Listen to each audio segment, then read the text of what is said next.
Matt Milano potentially done for the season. DaQuan Jones potentially done for the season after the Bills go to London and play on this trap injury-riddled turf that Taron Johnson, an anonymous player, came out and openly said it was like playing on concrete. Taron Johnson saying that his foot got stuck, and thank God he did not have his own season-ending injury. Buffalo Bills have now lost their top players on this defense. And I know the thought here is that the Super Bowl is over with. You know, the Bills are not going to be able to win a Super Bowl this year. And I needed to take a step back from the game yesterday, and I did a lot of thinking. And, you know, there's no way that this Super Bowl is lost. You know, the Bills still have every opportunity to win the Super Bowl this season in 2023, but it did become a lot harder, much harder. Obviously, you can't replace a Matt Milano. You can't replace some of the Tre White, a DaQuan Jones, right? Thank God Taron Johnson didn't go down for a serious season-ending injury. And you look at what we already didn't have. Greg Rousseau was out, right, with a foot. Shaq Lawson was out with a toe. Christian Benford with a shoulder. So the Bills were already depleted defensively going against the Jacksonville Jaguars. And now we lose Milano. Now we lose DaQuan Jones. And even Ed Oliver got banged up a little bit during the game too, but ultimately came back.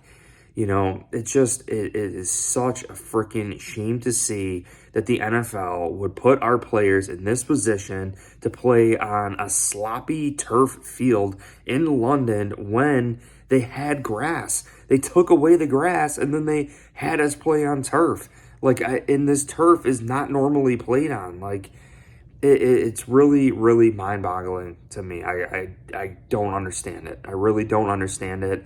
Matt Milano officially breaks a leg, and they're undergoing an MCL, ACL tear, potential tear. News should be coming out today. You know, it's honestly, we cannot have this, you know, and what this is all about. Artificial turf is literally for owners to make more money. It's literally all it is. There's less maintenance. It's cheaper. You know, that's all it is. And really what happens, right?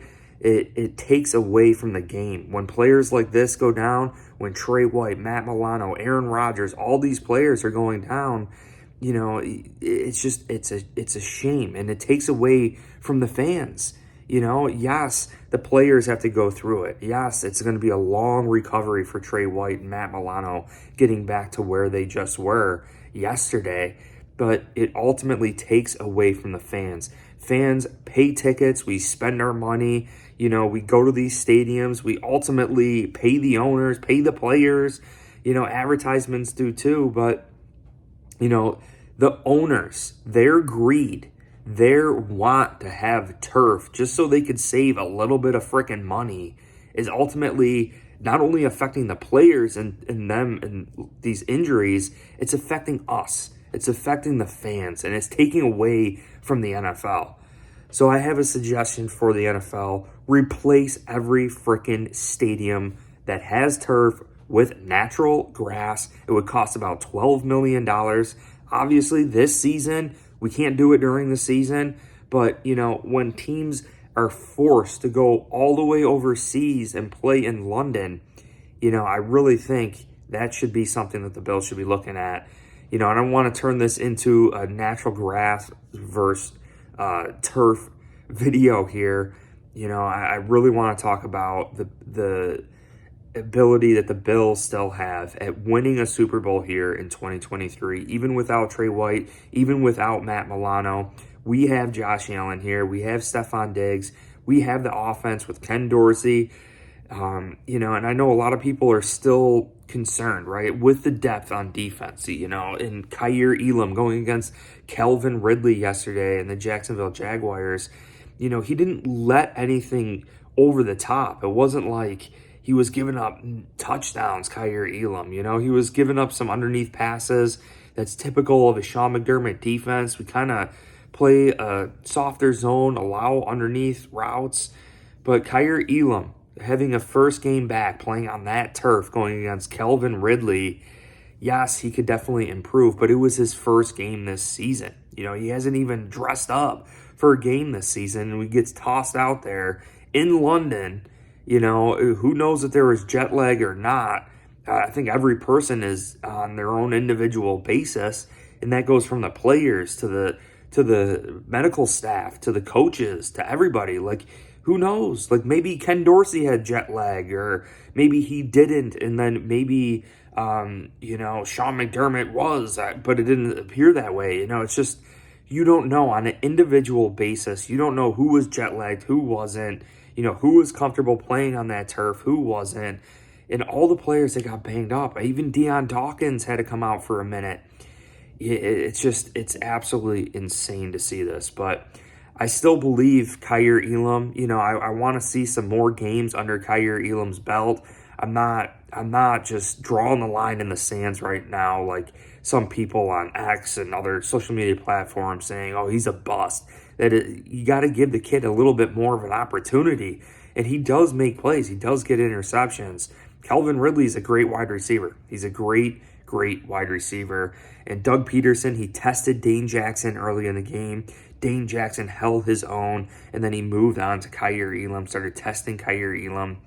But it's crazy. And even that pass, I know a lot of people are on Sean McDermott, asking Sean McDermott why he blitzed and had Micah Hyde in pass coverage on Calvin Ridley, and they completed that pass. But Micah Hyde was inches. If you watch the film, Micah Hyde was literally millimeters away from knocking that ball away. He was so close. Trevor Lawrence played a heck of a game.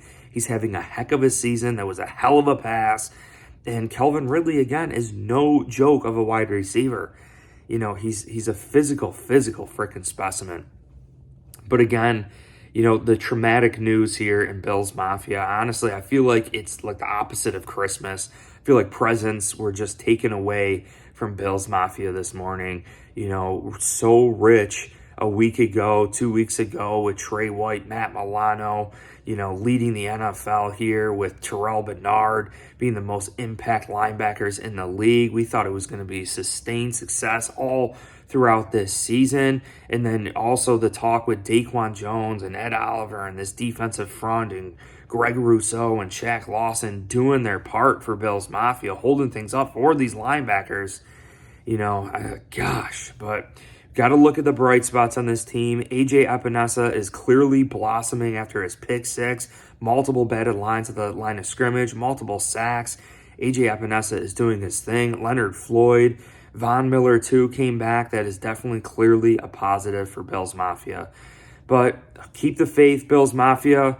Not all is lost. It just became a lot harder. So if you believe, hit the like button, subscribe for future videos, and go Bills.